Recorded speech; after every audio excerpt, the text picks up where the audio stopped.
la gis ko fa te bu demee boppam lay waxal mais waxulu Sénégal te day jàpp ne ba tey mooy président de la République.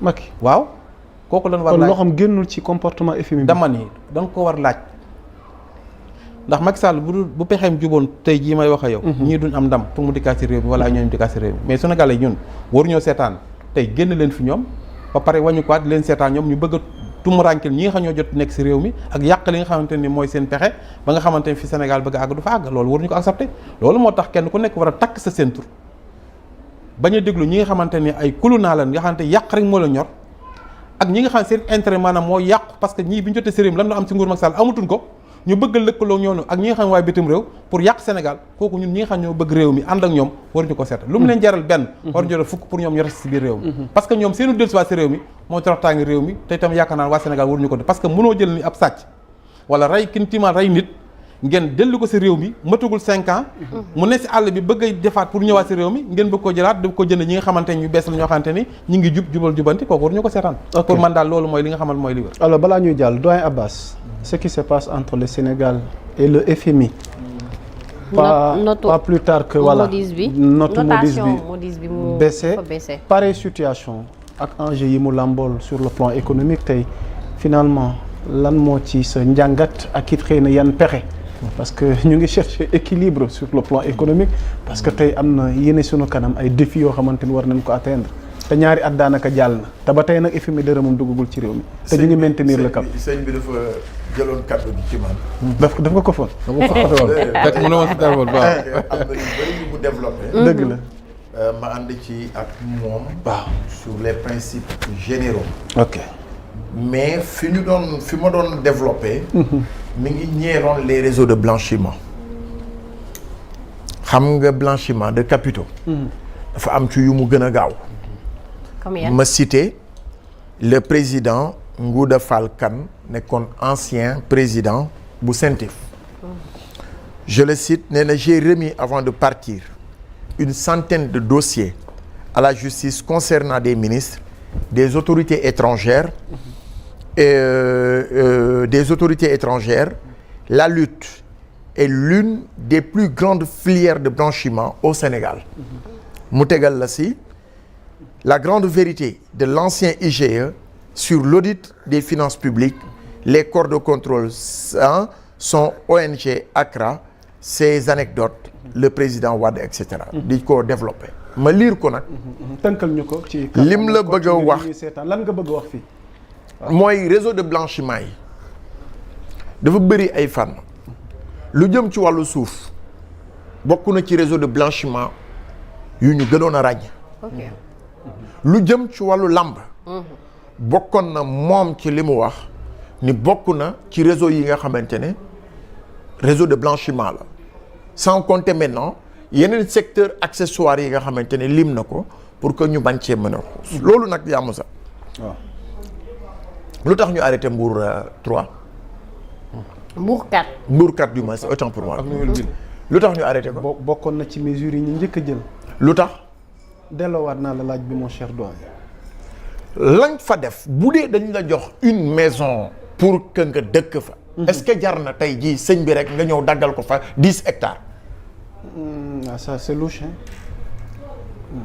Est-ce que parallèlement bugguloo ko enrichir en passant maintenant ci terre yi nga ko jox.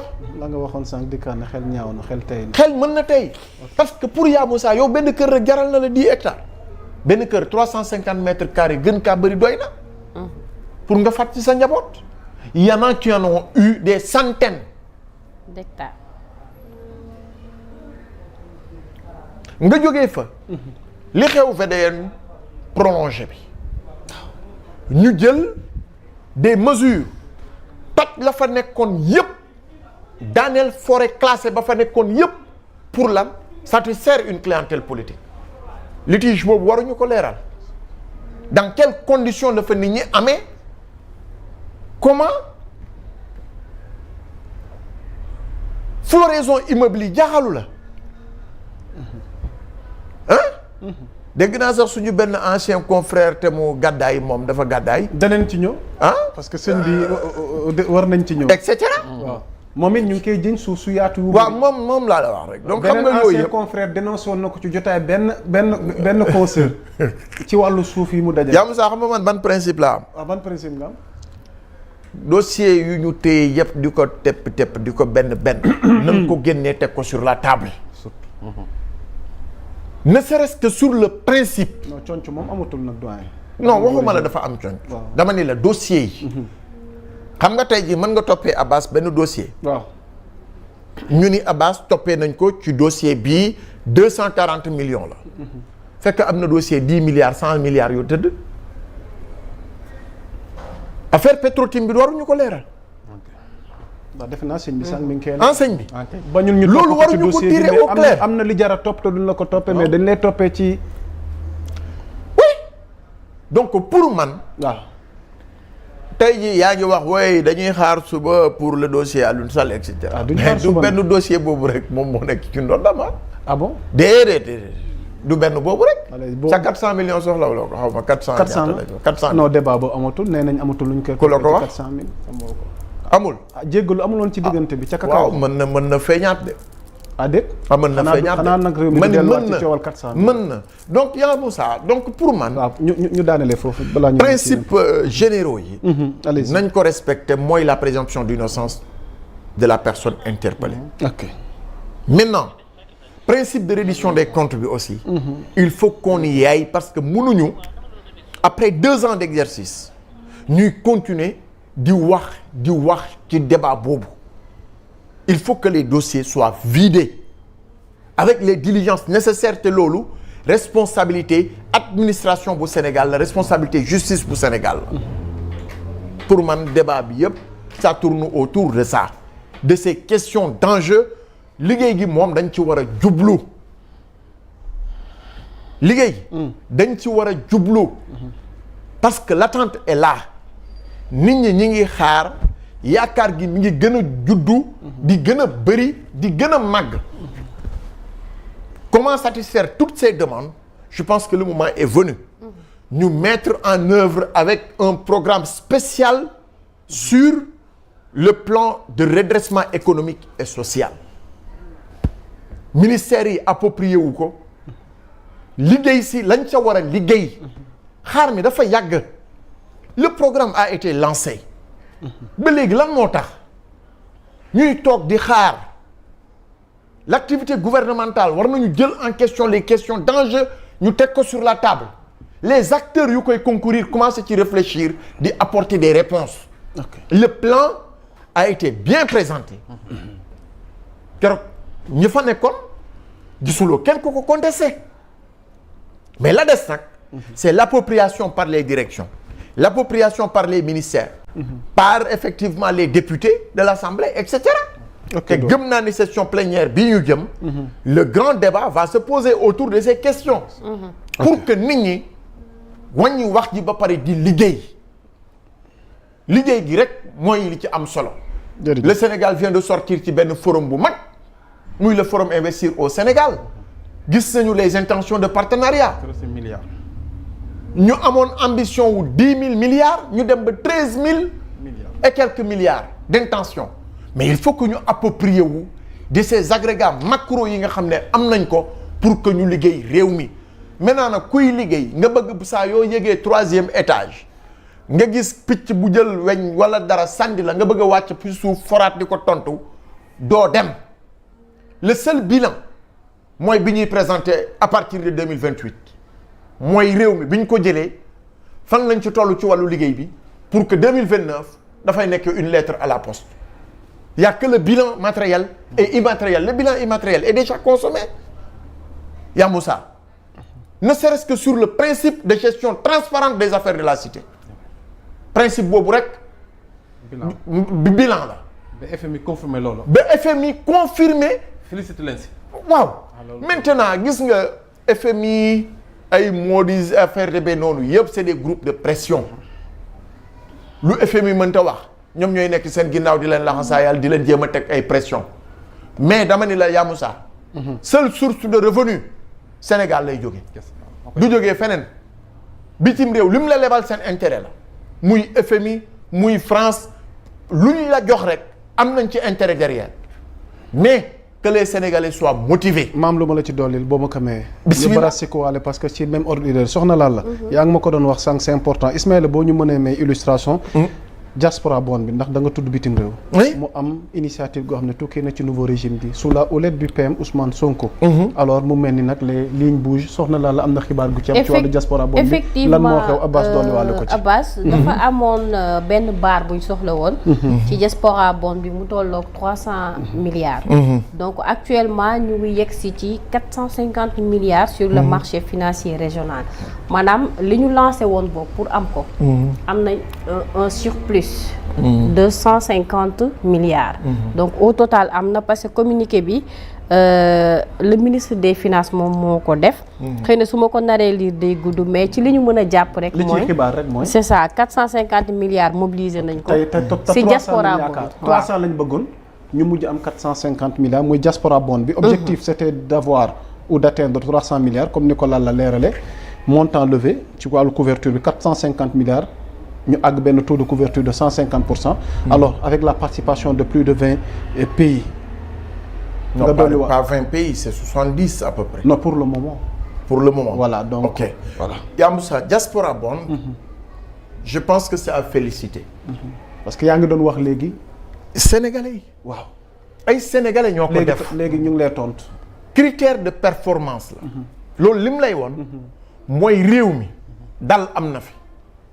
ba ku indi sa koom-koom bëgg a investir dans un secteur bien déterminé mën nga ko def ku lancer un programme nga ni doomu Sénégal yi fu ngeen mën a ne ci biir réew meeg ci bitim réew ñoom lañ ko jagleel dugal leen seen loxo ci tontine bii ñu ubbi tontine la natt la sëñ bi mën na am 100 millions yu mu dencoon ci benn compte mu génnee ko ne kon dama ko ciy dugal ma lebal leen yow nga dugal 50 kii dugal kii dugal kii dugal. ñoom ñu amoon volonté wu rek lancer 300 milliards mais nga dem ba atteindre 400 milliards mooy 150% de sa intention kon diaspora bi ñi ngi bàyyi xel ci réew mi. Abbas le secret de tout ça. mooy li ma la wax rek c'est l'engagement citoyen. c'est l'engagement citoyen Yamoussa sa xaalis foo ko dugal rek daf la neex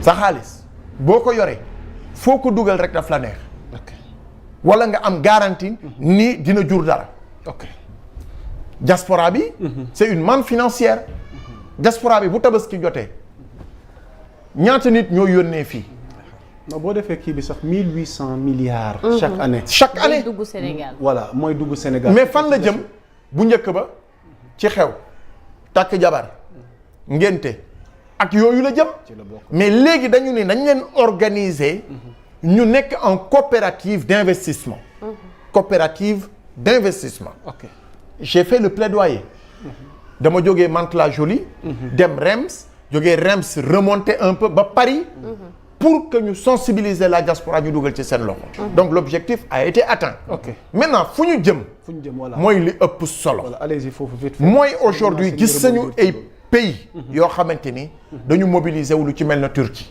compté wuñu ci ay FMI compté wuñu ci yenn banques yi nga xamante ne dañuy ñëw di ci jëlee ay dividendes di ko yóbbu ils sont comptés effectivement sur leurs ressources propres pour ñu mën a développer wu Sénégal mën na compter ci ressources propres d'abord ci biir réew mi ensuite ñu woo Sénégalais yi fu ñu mën a nekk ñu ñëw jàpp ci koom-koomu réew mi parce que c'est le Sénégal qui va construire le Sénégal pas des étrangers qui viendront nous construire notre pays ci loolu laa bëggoon a daanele rendre une mention spéciale au ministère te buñ si jóg mais Abbas est-ce que amul aussi benn manque de communication parce que bi ñu lancé diaspora bond bi amoon nañu bëri dañu amoon ay difficultés aussi parce que est-ce que prévoir nañu communication bu claire ci tamit nit yi naka la ñuy dugalee seen xaalis xam nga koppar moom foo koy dugal nag dafa war a leer une première voilà c'est une première ñu lancer lii au Sénégal forcément dina am ay lënt-lënt dina am et cetera mais bu ñu toogee évaluer xamoon nañu ni que ni ñoom ñi amoon ambition 300 milliards sax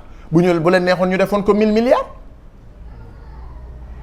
xam nga moo tax toujours il est bon nga commencer après nag dañuy évaluer ñu jël des mesures d'accompagnement beneen yoon mu am une fluidité dans la communication et dans la mise en œuvre ñu am des ambitions au-delà mais l'un dans l'autre le principe atteindre nañ ko objectif bi de 300 am nga 450 le principe da nga doon am pourcentage de 100% am nga léegi 150% donc pour man ku doon uti ko par la pour dugal ko ci gafagay réew mi mu dajeek une diaspora responsable mu dugal ko ci moo gënoon plan yan ñu doon jaay ay groupe BNP Paribas et cetera et cetera et cetera yooyu yëpp c'était fii la ñu fekk. waaw Abbas tegal foofu solo kon teg naa ko. laal la Abbas dinañ ci dikk. laal la sa internautes yi tey. waaw ñu yéegal baar bi waaw tey xanaa. waaw tey daf mel ni moom réseau bi yëpp tey Sénégal 7 lañ braqué gët yi. effectivement waaw tous médias confondus hein. mais vous êtes plus de 2000 spectateurs. à nous mais war ngeen yéeg ba 3000 nag. waaw. am déet. waaw ñoom Massamba ak ñoom waaw Badara nuyul ma gars yi vite fait. nañu yónnee question te bàyyi xuloo bi nag. waaw am na ci bàcc moom. waaw bàcc mi ngi xuloo rek moom ak buri bàcc mi ngi xuloo rek. ak ñoom Déji. xam naa ni ak scandale. waaw xam naa ni daal ñu ngi ci jàppal bàyyil gu méttee mais noonu la ñoom dañuy créer seen débat ci commentaire yi ñun ñuy débattre ci plateau bi. mais ñu ngi leen di nuyu bu baax a baax. alors Serigne Cheikh Abdou Mbacké Bara Dolly balaa ñuy jàll Abbas mi ngoon point bu am solo parce que ku tudd bitim réew xel dem ci sa jaar-jaar. ndax bitim réew am na lu mu bokk ci sa dund. sa dund bitim réew kenn mënu ko cee génne. ndax keroog biñ ne diaspora bonne bokk nga ci ñi nga xamante ne vraiment am nga mbégte. tey ñu jëf lii ñu doon laaj 300 faf am 450 rawatina ak yéene sunu kanam ak fi réew mi toll ci ay jafe-jafe. nga ne ma. pareegul kon ay ca.